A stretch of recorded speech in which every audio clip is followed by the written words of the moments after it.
Si tu as cliqué sur cette vidéo, c'est très sûrement que tu es dans une période où tu as peut-être besoin d'avoir plus de motivation, que tu ne sais pas comment rester discipliné, que tout simplement tu as la flemme de tout et que tu ne sais pas comment te reprendre en main pour réussir tes projets, pour aller de l'avant dans ta vie et avancer en fait.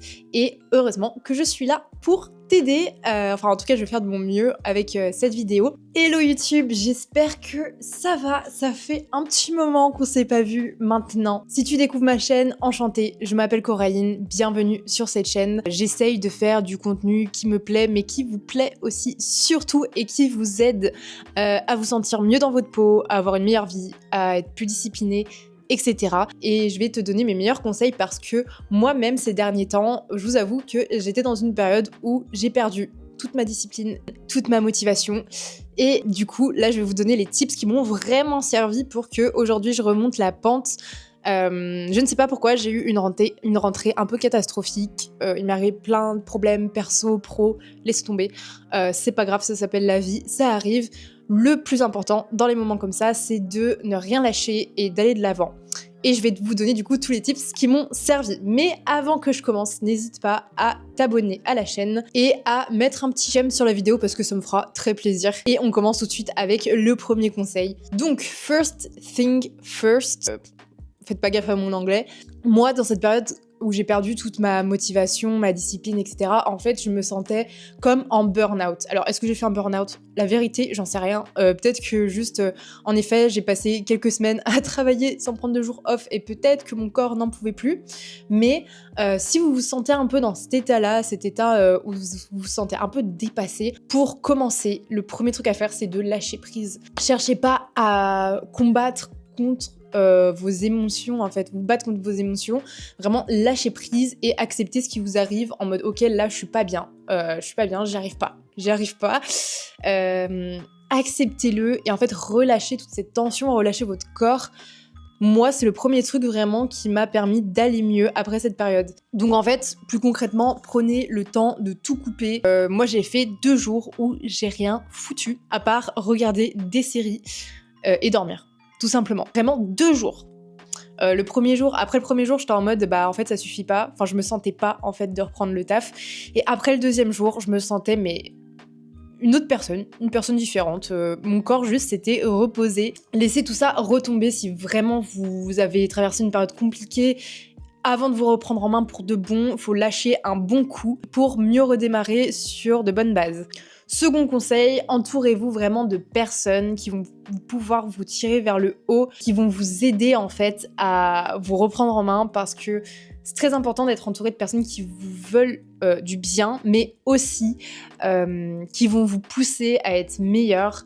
Moi, dans cette période-là, personnellement, ça a été mon copain qui est en fait une personne très disciplinée et j'admire beaucoup pour ça parce que avant de le rencontrer, je me considérais comme disciplinée et après l'avoir rencontré, j'étais en mode peut-être pas en fait, enfin peut-être pas assez. Ça m'inspire beaucoup du coup à garder moi aussi, enfin lui c'est beaucoup dans le sport et le travail aussi, mais moi ça va être surtout dans le travail. Et en fait, je sais pas, ça m'a juste motivée à aller de l'avant et j'ai plein d'amis comme ça aussi, de personnes qui m'inspirent, qui vont m'inspirer et du coup m'aider indirectement à aller mieux, déjà me donner envie d'aller mieux et vous me poussez vers le haut en fait, tout simplement. Et quand c'est des personnes avec lesquelles vous êtes proche, c'est encore mieux.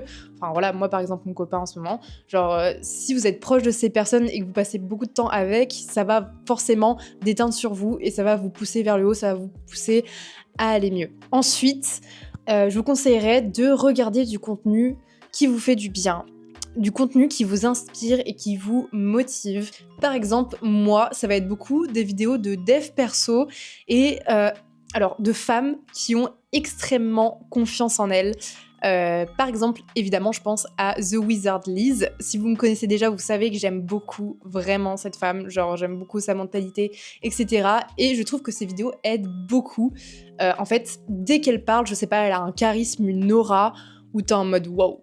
Ok, personne qui m'inspire moi, vous ça peut être n'importe qui, du moment que vous, ça vous inspire. J'aime aussi regarder du coup des vidéos dans le business, vu que je suis entrepreneuse, de personnes qui sont beaucoup plus expérimentées que moi, parce que c'est des vidéos qui vont m'aider à aller de l'avant, qui vont me donner des nouvelles idées, qui vont m'inspirer. C'est ce que j'ai fait aussi quand j'étais un peu dans ma période pas bien, enfin où j'avais juste la flemme, j'avais plus d'énergie. J'ai fait une petite session YouTube avec des vidéos de personnes qui m'inspiraient, ça m'a donné des nouvelles idées pour mon business, et hop là, en vrai ça m'a aidé à get back on track. Et je suis désolée, c'est insupportable les anglicismes, je suis vraiment navrée pour ça. J'essaye de pas trop en faire, mais c'est plus fort que moi. Bref, les réseaux sociaux, je trouve que quand c'est bien utilisé, quand vous suivez des personnes vraiment qui vous nourrissent, qui vous inspirent, qui vous motivent, ça peut être c'est un super bon outil en fait. Ensuite, je te conseille de faire un reset, un point sur tes objectifs. Parce que souvent, quand t'as la flemme, en tout cas pour moi, c'est que tes objectifs, ils sont pas assez clairs. Tes objectifs, peut-être qu'ils nécessitent... Ils ont pas un plan précis, tu vois ce que je veux dire? Du coup, t'es là, t'es perdu, et au final, t'as la flemme. Parce que quand t'as un plan déjà tout tracé, quand t'es organisé et tout, c'est beaucoup plus facile de s'y tenir, parce que juste, tu mets ton cerveau en mode off, et hop, t'abats ta to-do list, tu fais tes tu fais tes tâches pour atteindre tes objectifs. Et souvent, en fait, la flemme, la procrastination, c'est quand tout ça, c'est flou. En fait, vous savez pas quoi faire. En fait, vous êtes perdu. Et d'où l'importance, en fait, de passer du temps vraiment sur son plan d'action, sur qu'est-ce que vous voulez vraiment, quels sont vos objectifs, qu'est-ce que vous voulez atteindre, je sais pas, d'ici la fin de l'année, et comment, du coup, vous allez l'atteindre. Faut pas faire ça au pif, faut que, je sais pas, vous écrivez vos objectifs sur un Google Doc, une feuille, ce que vous voulez. Vous les laissez pas comme ça, vous faites un plan d'action pour y arriver. La réussite, c'est pas du hasard, hein, c'est grâce à vous. Si t'es la seule personne responsable de ta réussite, donc si tu te bouges pas les fesses pour faire tout ça, bah ça arrivera pas. Ça arrivera pas en claquant des doigts. Et justement, faire ce reset de tes objectifs, là encore, ça peut te permettre d'aller de l'avant, de retrouver un petit peu cette motivation et cette discipline que tu n'as plus, et de te remettre au boulot.